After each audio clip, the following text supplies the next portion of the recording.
ما أنت كسود ويني مقالة جيجيجا وقابل سماها هيدا USAID أفريقيا كحيانك مدن تايلر بيكلمان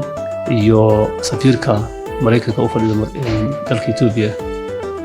safiir Tracy Ann Jacobson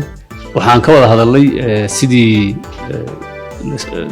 gargaarka ay siinayaan dalka Itoobiya dawladda Mareykanku loo sii xoojin lahaa gaar ahaan deegaanka Soomaalida kale oo abaaruhu ku soo noqdaan iyo dhanka horumarka ay ka jiraan cilado fara badan in hay'addan Mareykanku ay xoogga saarto kor u qaadida u diyaargarowga abaaraha isla markaana ay naga caawiso dhanka ka gudubka abaaraha oo ah xoojinta tabarta dadka si ay ugu adkaystaan abaaraha kale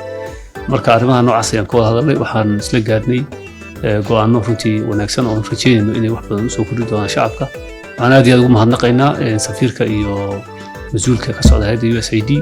kaalinta ay ka ciyaarayaan dhawaanahan barnaamijyada horumarinta iyo bini'aadanimada ee deegaanka Soomaalida. Thank you, Mr. President. It's an honor to be here with the regional president of Somali region.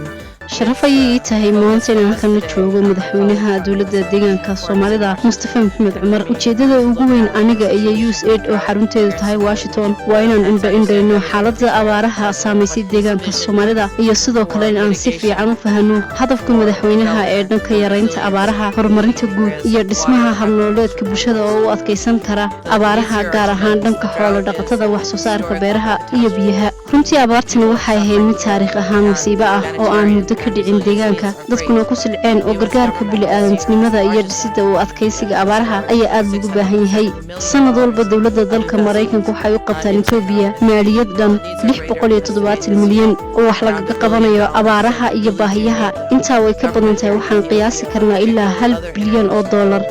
in loo baahan yahay marka dhammaan hay'adaha dawliga iyo kuwa aan dawliga ahaynba waxaa looga baahan yahay inay istaagaan wax ka qabashada arrimaha bini'aadantinimada iyo sidii loo dhisi lahaa habnololeed bulsho oo u adkeysan kara abaaraha deegaanka iyo goobaha kale ee abaartu saameysay halkan waxaan ugu xaqiijinaynaa madaxweynaha deegaanka inaan sii wadayno garab istaag iyo la shaqaynta deegaanka Soomaalida iyo dhammaan deegaanada kale ee dalka Itoobiya bulshooyinka Mareykanku aad ayay u daneynayaan oo ay u garab taagan yihiin shacabka Itoobiya maadaama uu ka dhaxeeyo xiriir soo jireen oo soo socday milyan sano annaga oo taa ka duwan ayaa waxaan ku cadeynaynaa ka go'naanshaha iyaga inaan si buuxda ula shaqeyno deegaanka Soomaalida iyo guud ahaan deegaanada kale ee dalka.